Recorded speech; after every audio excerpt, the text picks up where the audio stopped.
자, 오늘 우리가 살펴볼 이야기는 인공지능이 인터넷 경제의 판을 어떻게 새로 짜고 있는지에 대한 겁니다. 그리고 이 거대한 변화를 가장 가까이에서 지켜보고 있는 기업이죠. 바로 스트라이프의 눈을 빌려서 그 미래를 한번 들여다보려고 합니다. 모든 이야기의 시작은 바로 이 숫자 1.3%입니다.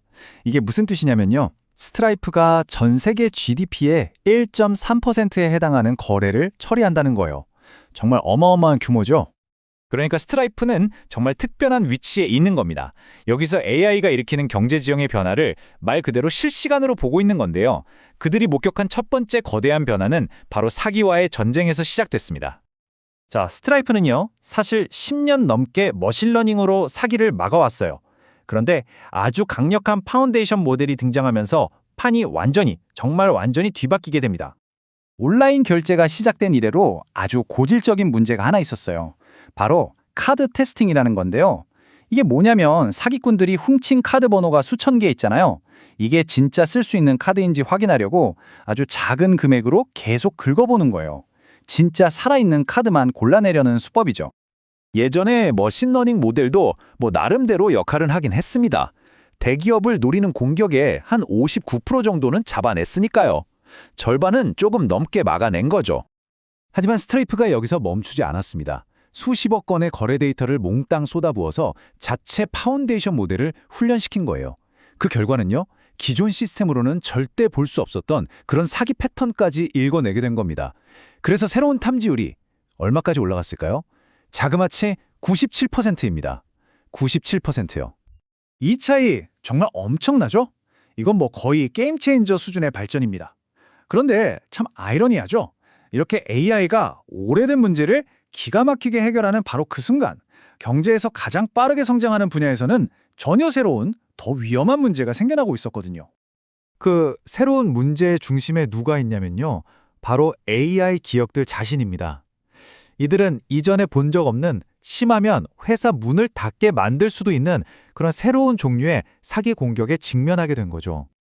이걸 우호적 사기라고 부르는데요. 훔친 카드로 결제하는 게 아니에요. 멀쩡한 사용자가 예를 들면 무료 체험 기간을 악용해서 계속 새로운 계정을 만드는 식으로 시스템의 허점을 파고드는 거죠.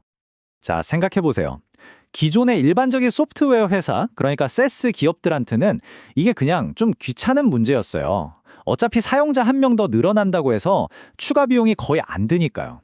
그런데 AI 회사는 이야기가 완전히 다릅니다. AI는 연산 하나하나가 다 돈이거든요. 비싼 GPU를 써야 하니까요.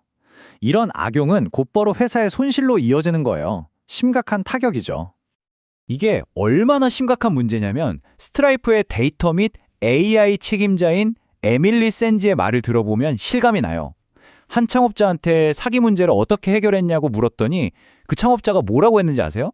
무료 체험을 아예 없애버렸습니다. 라고 했대요. 얼마나 고통스러웠으면 매출을 포기하면서까지 이걸 피하려고 했겠어요? 그러니까 이러한 새로운 현실은 AI 기업들한테 완전히 새로운 금융 도구가 필요하다는 걸 의미합니다. 맞아요. 이렇게 계속 바뀌는 환경에서 어떻게 하면 살아남고 또 성장할 수 있는 비즈니스를 만들 것인가, 이게 이들의 최대 과제가 된 거죠. 스트라이프가 내놓은 해답 중 하나가 바로 토큰 빌딩 같은 도구예요. 요즘 많은 AI 기업들이 오픈 AI 같은 거대 모델을 기반으로 서비스를 만들잖아요. 일종의 래퍼 비즈니스라고 할 수 있는데, 문제는 이 기반 모델 사용료가 계속 바뀐다는 거예요. 그럼 수익을 예측하기가 너무 힘들겠죠. 바로 이때 토큰 빌딩이 활약합니다. 기반 모델 비용이 변하면 그걸 실시간으로 서비스 가격에 반영해서 회사의 이익을 지켜주는 거죠. 아주 똑똑한 방식입니다. 이것뿐만이 아닙니다. 우리는 지금 완전히 새로운 비즈니스 모델들이 나타나는 걸 보고 있어요. 사용량만큼 내는 게 아니라 AI가 만들어낸 결과에 따라 돈을 내는 방식도 있고요. 심지어 스테이블 코인을 이용해서 국제 거래 수수료를 4.5%에서 1.5%까지 확 낮추는 경우도 생겨나고 있습니다. 자, 그런데요. 지금까지의 이야기는 AI 기업이 어떻게 돈을 버느냐에 대한 거였죠. 하지만 진짜 큰 변화는 이제부터입니다. 바로 AI 자체가 하나의 경제 주체가 되는 세상에 대한 이야기입니다. AI가 그냥 도구가 아니라 고객이 된다면 무슨 일이 벌어질까요? 이 질문은 상거래의 미래에 대한 아주 근본적인 질문을 던지고 있습니다. 한번 상상해 보세요. AI 에이전트가 여러분을 대신해서 비행기표를 사고 장을 봐주는 세상. 대체 어떻게 돌아갈까요? 그 해답의 실마리는 에이전트 상거래 프로토콜, 즉 ACPA 같은 새로운 인터넷 표준에서 찾을 수 있습니다. 생각해보면 우리 인간은 웹사이트의 예쁜 디자인을 보고 물건을 사지만 AI는 그런 걸 이해하지 못하잖아요. ACP는 바로 이 AI 에이전트가 상품 정보나 가격, 재고 같은 걸 정확하게 읽고 안전하게 거래할 수 있도록 만든 일종의 공용어라고 생각하시면 돼요. 이게 그냥 먼 미래의 이야기가 아니에요. 벌써부터 월마트, 샘스클럽, 세일즈포스, 엣지, 그리고 100만 개가 넘는 쇼피파이 상점들까지 이런 거대 기업들이 이미 여기에 참여하고 있습니다. 소매업의 미래가 어떻게 바뀔지 보여주는 아주 강력한 신호죠.